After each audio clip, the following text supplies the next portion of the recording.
سب سے اپنے دل کو صاف کرو تاکہ رمضان میں اللہ نے علم اتارا، اللہ تعالیٰ آپ کو علم عطا فرمائے، اور باقی لوگ جو عام دنیا میں زندگی گزار رہے ہیں ان کے دلوں میں اللہ رمضان کا نور اتارے اور ہدایت کا نور اتارے۔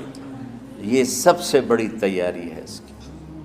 اور کسی سے گلہ ہے، غصہ ہے، ناراضگی ہے، کسی سے بولتے نہیں ہو، ابھی سے شعبان آ چکا ہے، آپ شعبان سے رمضان کی تیاری شروع فرما دیتے تھے، تو اس کی تیاری کیا ہے؟ وہ دلوں کو صاف کرو، معاف کرو، معافی مانگو، تمہارا قصور نہیں پھر بھی معافی مانگ لو، دلوں کو صاف کرو، اور اللہ سے سخاوت مانگو کہ اللہ کو سخی بھی پسند ہے اور صاف دل والا بھی پسند ہے۔ بس رمضان کی سب سے بڑی تیاری کیا ہے کہ اپنے دلوں کو صاف کر لو پہلے سے، کہ جس دل میں نفرت ہو، بغض ہو، کسی کے لیے غصہ ہو، کسی کے لیے کیا کیا جذبے ہوں، دل صاف کرنا۔ ہمارے گھروں میں روزانہ جھاڑو ہوتا ہے، یہاں مدرسے میں روزانہ صفائی ہوتی کہ نہیں ہوتی؟ چونکہ دنیا کی اصل گندگی ہے تو جھاڑو ہاتھ سے نہیں چھوٹ سکتا۔ حرم شریف میں دیکھا کیسے چاروں طرف خدام پھر رہے ہوتے ہیں برش لے کر، تو دل پہ غبار ایسے آتا ہے جیسے صحن میں غبار آتا ہے، دل پہ گندگی ایسے آتی ہے جیسے صحن میں آتی ہے۔ تو ہم نے نظام بنایا ہوا ہے، لوگ مقرر ہیں وہ روزانہ جھاڑو دیتے ہیں۔ تمہارا دل ایک آنگن ہے، ایک صحن ہے، اس میں بغض، نفرت، حسد، پتہ نہیں کیا کیا گندگیاں آئیں گی اور آتی رہیں گی۔ بچوں ایک کام کرو، جھاڑو پکڑ لو، صاف کرو۔ یا اللہ معاملہ تجھ سے کرنا ہے، لوگوں سے نہیں۔ کسی نے برا کہا، کسی نے غیبت کی، کسی نے گالی دی، کسی نے دھکا دیا، کسی نے حق مارا، کسی نے کچھ کیا، یا اللہ تیرے سپرد میں نے اپنے دل کو سب سے صاف کیا، میں نے اپنے دل کو سب سے صاف کیا۔ یہ اتنی بڑی عبادت ہے کہ بڑے بڑے نفلوں والے، تہجد والے، حج عمرے روزے والے تمہیں نہیں پکڑ سکیں گے، چونکہ اس کا کرنے والا دنیا میں کوئی نہیں۔ نفل پڑھنے والے تو بے شمار ہیں، عمرے کرنے والے بے شمار ہیں، علماء بے شمار ہیں، حاجی بے شمار ہیں، سخاوت کرنے والے بے شمار ہیں، لیکن اس ٹکڑے کو صاف کرنے والا لاکھوں میں ایک بھی نہیں۔ مشکل کام ہے، آپ یہ سیکھ لیں، صاف کرو، صاف کرو، صاف کرو۔ یہ رمضان کی سب سے بڑی تیاری اور علم کو حاصل کرنے کی سب سے بڑی چابی ہے کہ اپنے دل کو کھلا کر لو۔ کوئی چیز خالی ہوگی تو کچھ آئے گا۔ جس دل میں بغض بھرا ہو، نفرت بھری ہو، حسد بھرا ہو، کینہ بھرا ہو، اس میں خاک آئے گا، اس میں تو علم کی ایک کرن بھی نہیں آئے گی۔ اس زبان سے چاہے جتنے مرضی موتی بکھیرے، دل اس کا اندھا ہوگا۔ لا تعمى الابصار ولكن تعمى القلوب التي في الصدور۔ یہ آنکھوں سے اندھے نہیں، دل سے اندھے ہیں۔ تو بچوں اپنے دل کو صاف کرنا سیکھو۔ وہ کتنی مشہور حدیث ہے، آپ نے کہا اس دروازے سے ایک جنتی آ رہا ہے، تو ایک انصاری صحابی داخل ہوئے، جوتا ہاتھ میں، داڑھی میں وضو کا پانی۔ اگلے دن اس دروازے سے ایک جنتی آ رہا ہے، تو ایک صحابی آئے، ہاتھ میں جوتا، داڑھی میں وضو کا پانی، وہی صحابی۔ اگلے دن اس دروازے سے ایک جنتی آ رہا ہے، تو وہی صحابی 3 دن جنت کی بشارت لیے۔ اس صحابہ کی جماعت میں ایک شخص ہیں جن کا نام ہے عبداللہ بن عمرو بن عاص۔ ان سے بڑا عبادت گزار صحابہ میں کوئی نہیں تھا، نہ سابقین میں نہ متاخرین میں، نہ پہلوں میں نہ بعد والوں میں۔ ان کی عبادت کیا تھی؟ ساری رات جاگنا، سارے دن کا روزہ، اور ایک ختم قرآن صبح سے شام تک۔ اتنی اللہ نے طاقت دی تھی۔ پھر وہ غلوب والی بات آ گئی، ایکسٹریم ہونے والی بات آ گئی۔ ان کی شادی والی رات حجلہ عروسی میں داخل ہو رہے ہیں، دلہن کے کمرے میں داخل ہو رہے ہیں اور مصلی بچھا کے اللہ اکبر، اور دیر نفل تے نفل، دیر نفل تے نفل۔ تو ان کی بیگم نے دیکھا تو وہ بھی خیر کا زمانہ تھا، انہوں نے بھی وضو کیا اور پیچھے مصلی بچھا کے وہ بھی فجر تک نفل پڑھتے رہے۔ صبح ہوئی تو حضرت عمر بن عاص رضی اللہ عنہ نے پوچھا بیٹی رات کیسی گزری؟ کہا جی ماشاءاللہ آپ کے بیٹے تو بڑے عبادت گزار ہیں، ساری رات نفلوں میں ہی گزری۔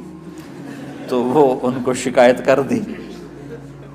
حضرت عمر بن عاص کو اتنا غصہ چڑھا، وہ بیٹے کو تو کچھ نہیں کہا، کتنی حکمت کی بات ہے، سیدھے گئے اللہ کے نبی کے پاس، یا رسول اللہ یہ عبداللہ دیکھیں کیسا نادان ہے، اس کی شادی کی ساری رات نفل پڑھتا رہا۔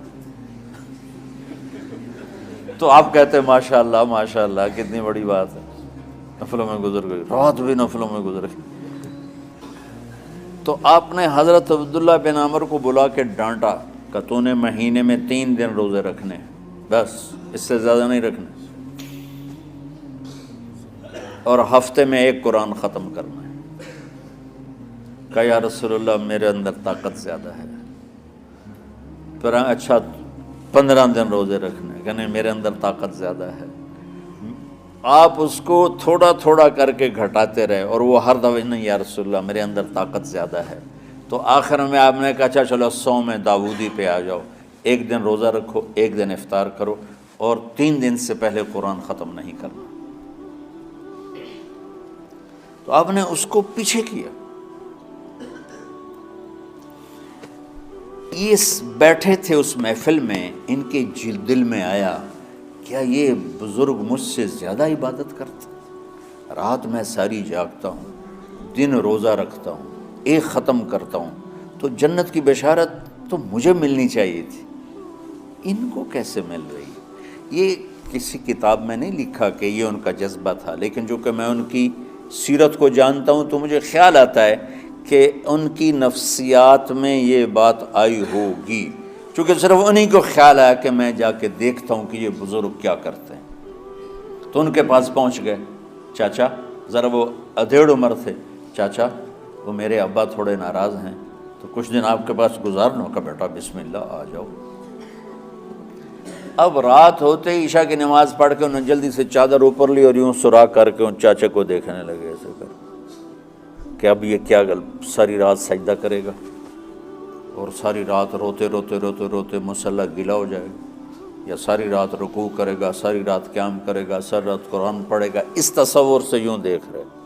اور وہ بزرگ صحابی تشریف لائے، سرانے پہ سر رکھا، اللہم بسمک اموت و احیا، ہو گئے۔ اب یہ دیکھ رہے ہیں ابھی اٹھیں گے، ابھی اٹھیں گے، ابھی اٹھیں گے، فجر کی اذان پہ اٹھے۔ اب یہ تو حیران پریشان ہو گئے کہ یہ کیا ہو؟ اس زمانے میں تو منافق تہجد نہیں چھوڑتے تھے ڈر کے مارے کہ پتہ نہ چل جائے ہمارے کفر کا، تو یہ چاچا جنت بھی لے گیا تو ستا بھی پیا کہ چلو کل دیکھوں گا۔ اگلی رات پھر چادر سر پہ کر کے اور یوں سراغ کر کے لیٹے ہوئے اور دیکھ رہے۔ چاچا پھر تشریف لے اور سرانے پہ سر رکھا، اللہم بسمک اموت و احیا، ہو گئے۔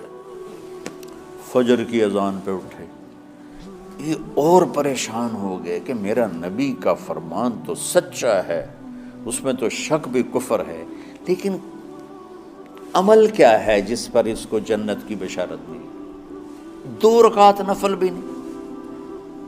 اور آج کے دور میں تم میں سے ماشاءاللہ اکثر بچے تہجد پڑھتے ہیں کہ 1 رات اور دیکھوں گا، تیسری رات اللہم بسمک اموت و احیا، ہو گئی ساری رات۔ تو تیسری رات پھٹ پڑے عبداللہ بن عمر، کہنے گے چاچا میری ابا سے کوئی لڑائی نہیں تھی، 3 دن میں تیرے بارے میں سنتا رہا، جنتی جنتی جنتی۔